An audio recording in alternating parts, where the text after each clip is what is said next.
Hi, timekeepers. Thanks for stopping through to my Reader Minutes.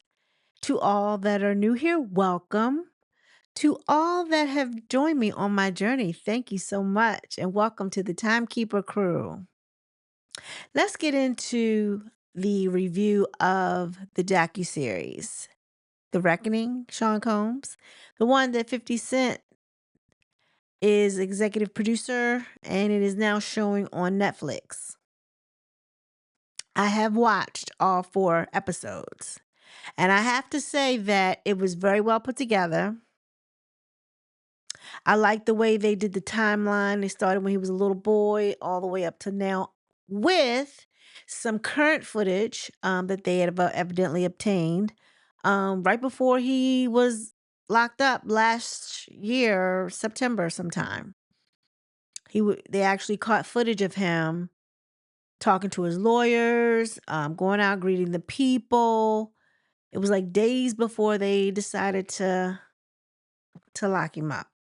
I have to say that a lot of the footage I had already seen from other um documentaries of him, because everybody at one time when he was going through the trial or even before the trial actually started, they had all these documentaries out there and a lot of them used some of the same footage.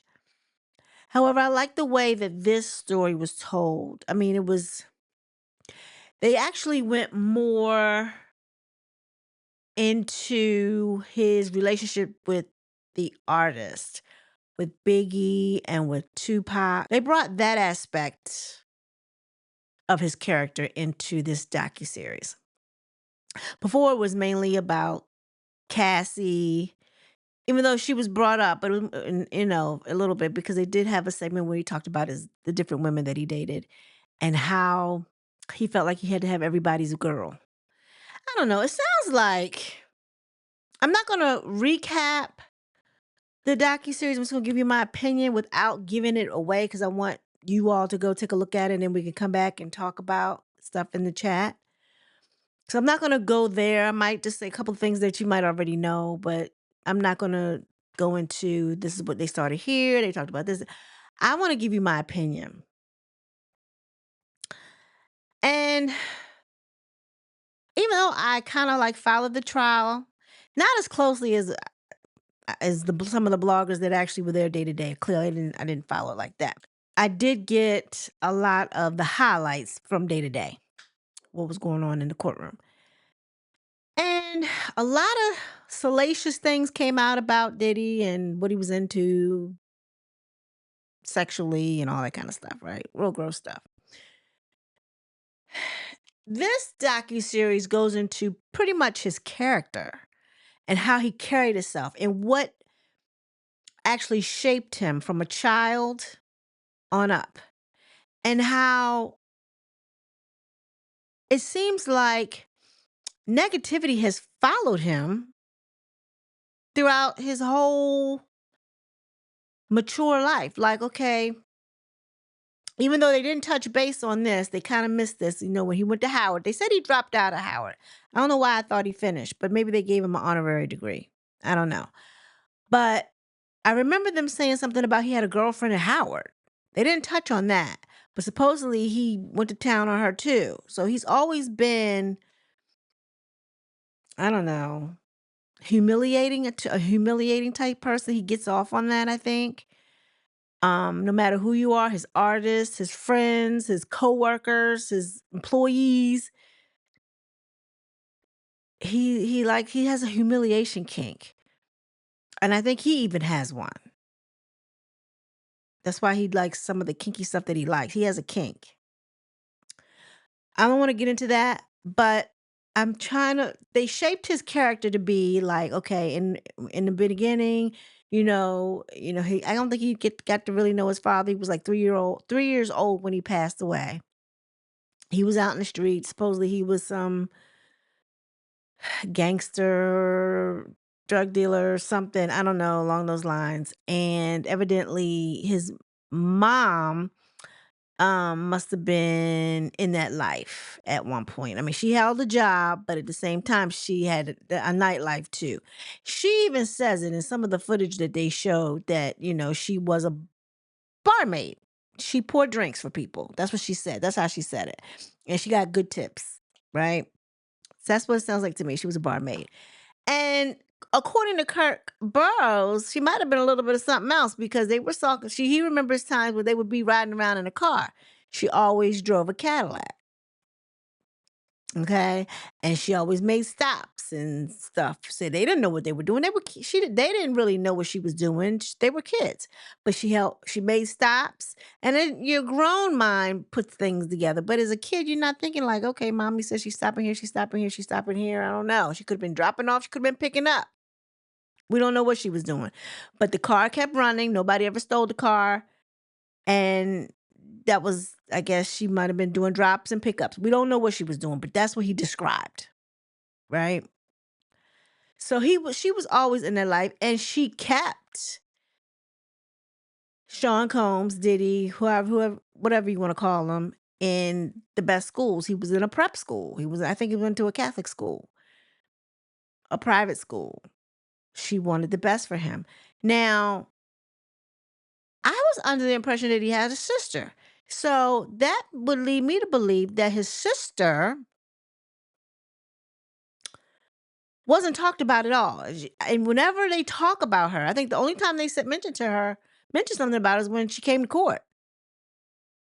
There's been no other mention of his sister. Now, if they were brought up in the same house, you would think Kirk Burroughs would say, me and Sean and his sister would do this and do that. He never said anything about his sister.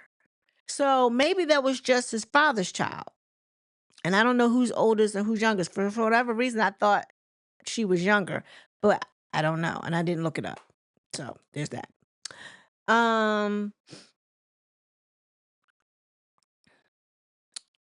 So they talk about how, you know, Janice Combs threw the parties and how there would be athletes there and different, I guess, people in the street, like that street life would be at different elements all at her parties. And there evidently would be like a lot of girls there. He said girls you would think you would find in Jet magazines. So we don't know what kind of party this was, but evidently those were the first parties that he was introduced to as a kid. And he also said that she had a stage in her house where that's where he and Diddy would get up and dance. They say, look at my baby, he can dance, whatever, whatever, whatever, right? And I guess they would put on a show for the adults or whatever. But I don't know. It sounds like she threw parties like that on a regular basis. So then again, that was introduced to him, that was shaping his mind's eye for when he got older.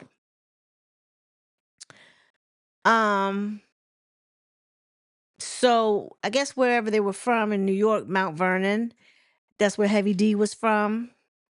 And evidently every day he knocked on Heavy D's door. He was a determined somebody. He wanted what he wanted when he wanted it. And that was when it came to anything. Business deals, women, money, his way, he got it.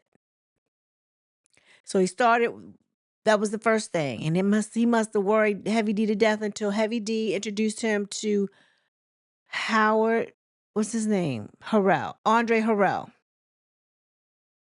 who hired him at Uptown. I guess he started as an intern, being a little flunky, going here and going there. And I guess he impressed Andre because he sent him to go get something, which was 10 blocks away, and he was gone in minutes and came back with whatever he asked for. And he was like, how'd you get back so fast? He said he ran all the way back. And that was impressive to him. So he saw that he had drive. He started being manipulative, I guess, at a young age because evidently he claimed he had a big argument with his mom and needed a place to stay. Andre Harrell was in the midst of buying a house, hadn't moved in yet, but he moved in first. So he left his mom's house and moved in with Andre Harrell. Now they give you the impression that there was something else going on there, but I don't know. We don't know, but they were saying they lived together. Okay. Yeah. So they talk about that. They talk about his drive. They talk about, I guess, how he called himself got too big for Andre. Andre fired him. And when he fired him, he gave him Biggie as an artist. And they just talked about how his well, before that, I think one of the first travesties that happened or occurred on his watch was the basketball game that they had sold tickets for, oversold tickets for. It was a basketball competition or something like that. And thousands of people showed up. Only a certain amount of people could get in to the where the event was happening, and then supposedly people bum rushed the door, which trampled a lot of people, and I think 9 or 10 people died. And that's how he became infamous. And you don't want to be that type of famous, right? He was infamous because of that tragedy. And then from there, but that I guess he was known to um throw parties. That was his thing. He was a promoter. He was like he did it at Howard University too. He was a promoter. He liked to throw parties. Again, that was his thing. Um Once he got into that industry, they just painted him to be like this cornball. Honestly, they painted his character to be like this cornball that always coveted what everybody else had and he wanted it too. They say he had no talent, couldn't really rap, couldn't sing, couldn't dance. They say he was sorry. And the guy Mark Curry said he wrote his rhymes for some song. And he said when he gave it to him, he was like, he's trying to emulate how he was saying, and he was like, "That is not how I wrote that." He said he forgot he ain't me. It was in my voice. So he said it took him hours to record that until they got it right because he just don't have the talent for that. And I believe that. What really got me was in between the stories and in between the old footage, they had new footage where he had a videographer um following him days up until that led up to him getting, arrested by the FBI or whoever. And they showed him out talking to the people. They showed him bike riding. He was really trying to show this image of him, like this is who he was. Now, when y'all know Diddy to ride a bike, and then on the streets of New York, really, you riding bikes? Okay. Um, I don't even want to walk, let alone ride a bike. Anyway, they showed this one piece of footage. I'm gonna say this because this has already been on the air or whatever. If you haven't seen it, that's because you're under a rock. But they show him getting in the car after he's greeted some of the people in New York. And I guess one guy gave him a jacket or whatever. And when he got back in the car, he was like, "I need some hand sanitizer." And he said, "I got you." Somebody said, "I got you." He's like, feel like I need a bath. What? Yeah, many people I've been around, that's like the equivalent of 150 hugs. Like he's a germaphobe. Now, didn't we hear in court when this trial was going on now that he liked to play in other man's juices, like rub it on his nipples or rub it all over her or go after somebody else that already been with his girl? But he a germaphobe for shaking somebody's hand? Now, I get it. That is germy. Some people are germaphobes, but you can't be a germaphobe like that with, shaking somebody's hand and then go back to the hotel and be massaging yourself with other people's man juices. Where they do that at? Does that even make sense? No. I was tripped out when I heard that. I was like,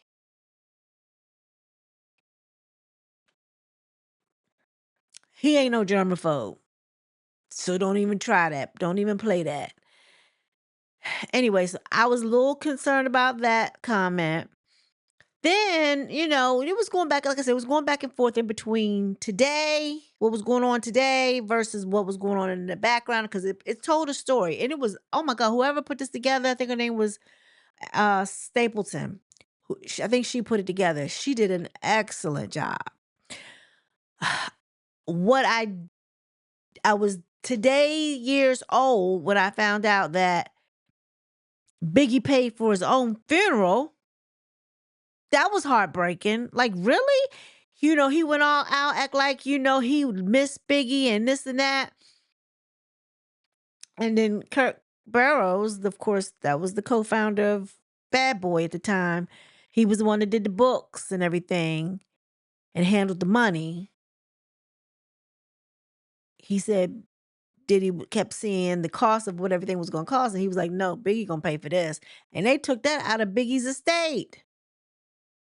Biggie paid for his own funeral. But he made it seem like he was doing it for the fans. That's what I remember feeling like that's what he did. I mean, I don't know if he came out and said I paid for it, but you would have, you know what I mean?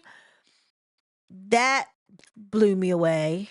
On top of that, how I think Biggie was set to be on the cover of Rolling Stone.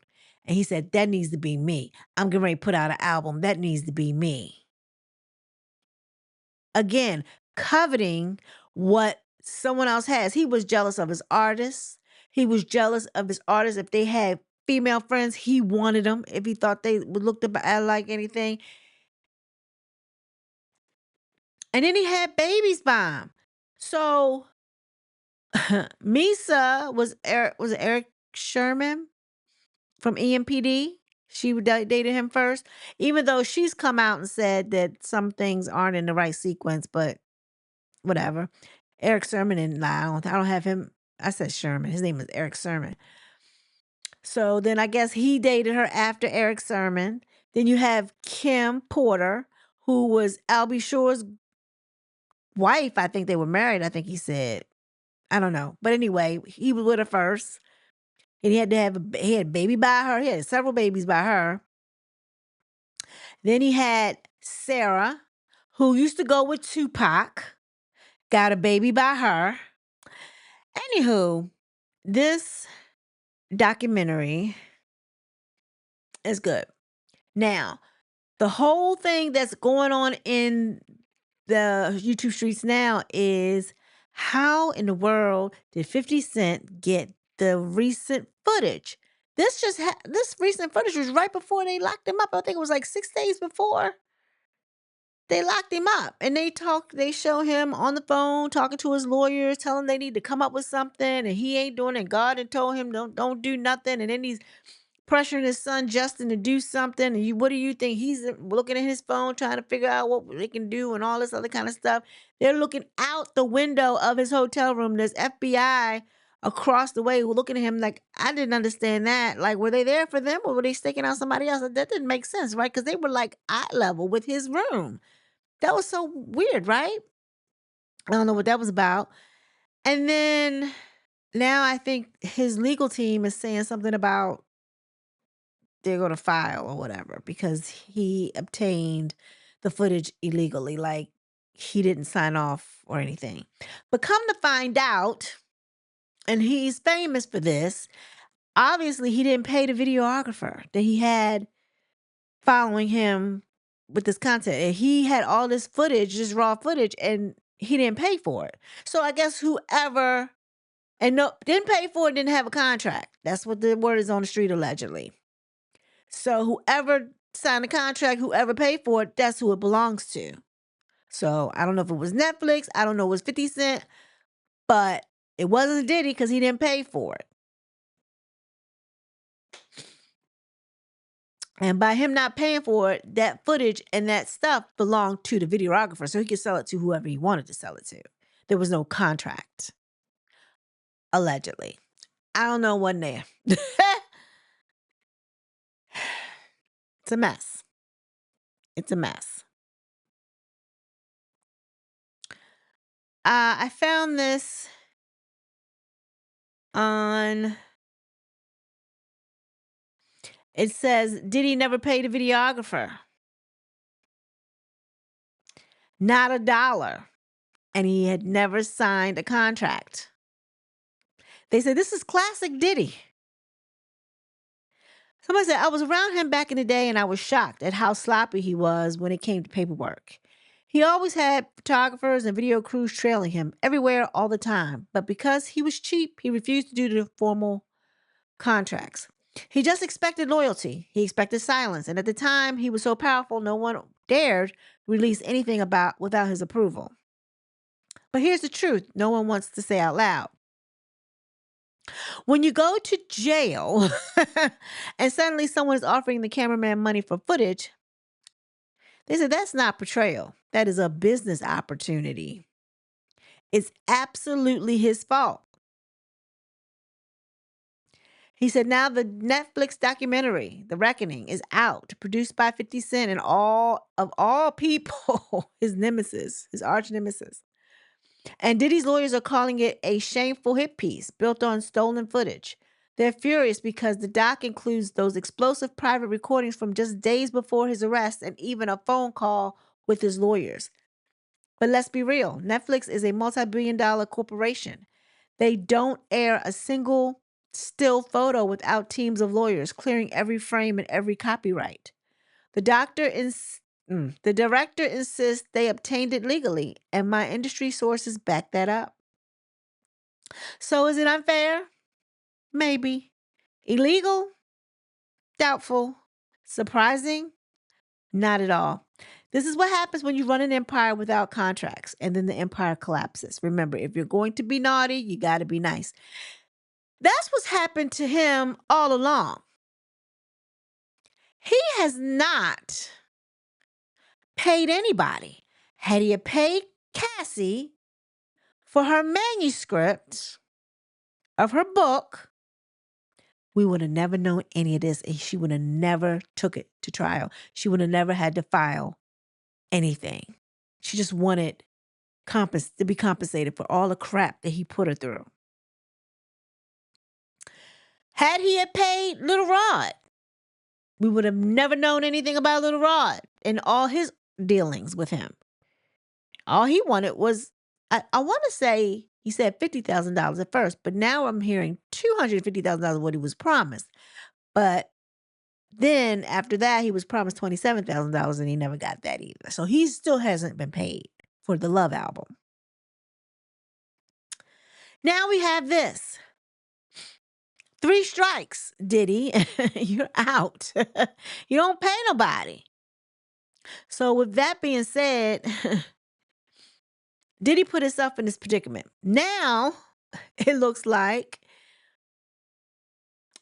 he might be a little upset with 50. 50 evidently was going to be doing something at some Miami club or whatever, some cameo showing or whatever he was doing. I don't know if he was performing or whatever, but anyway, he had a gig at a Miami nightclub, and Diddy sent him flowers. Now, 50 Cent seems to think that was a warning sign, like he was sending him funeral flowers. Like that was a warning sign, as if to say, I can touch you and I'm all the way in New Jersey. And I know where you are right this second because I done sent you flowers. And to me, that's probably how I would have read it too. Like, how this ninja know I'm down here and where to send the flowers and when I was going to show up. Clearly, clearly someone's being a leak in my camp. That's what 50 Cent need to be looking at. Somebody's a leak in your camp because he put his finger on you and sent you flowers. So 50 Cent said, look, I know you ain't wanting me. I am a 90s kind of grimy. You don't want me.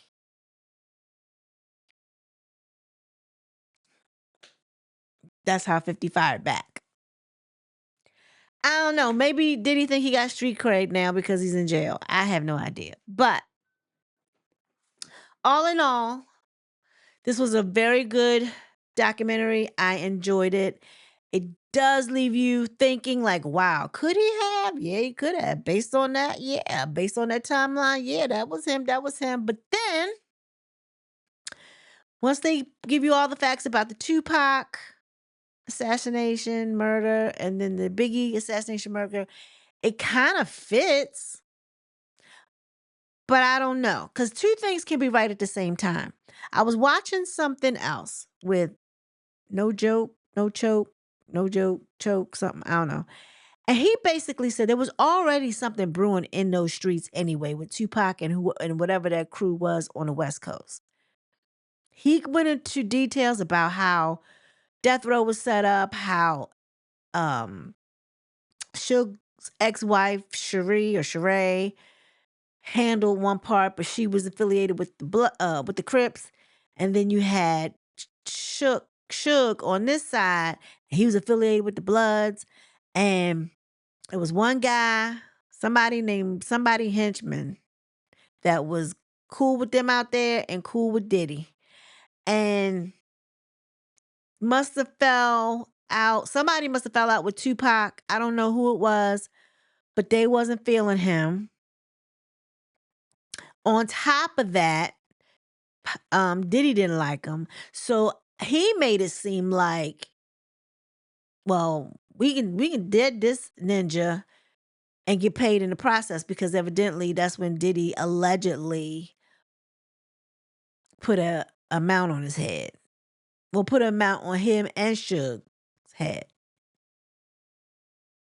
at the tune of $1 million. So allegedly. And then but the only thing with that is hardly nobody's living. But Keefy D was in the car when it happened. He knows who did it, but he's the only one associated with. So I guess he gets conspiracy to murder or something like that. I don't know how that works. But he said he was in the car because he did something called a proffer, where he told everything and was running his mouth because he felt comfortable talking to the police. And they was like, oh, we're not going to get you. But they went back and got him years later, even though he wasn't supposed to be touched. Now he's the one that's locked up for Tupac's murder, even though he didn't pull the trigger. But he was involved as far as getting some money and all this other kind of stuff. Yeah. It's a mess. So they feel like Diddy's involved with some kind of way, but not really. But he is part of it. That's how he made me see that. And then with the whole Biggie situation, not allowing him to go to London, canceling his flight, sending him out there, it's like you threw him in harm's way. Now, whether he intentionally meant to do that, I don't know. Maybe he meant to just rile up the people out there because they know there was a beef. And maybe he didn't think it would go that far. I don't know. But they say he'd been living off of Biggie's royalty for over 20 years. So there's that. Y'all, take a look at the documentary. It is a very good docuseries, actually. 4 episodes on Netflix now. Check it out. When you do so, let's come back here.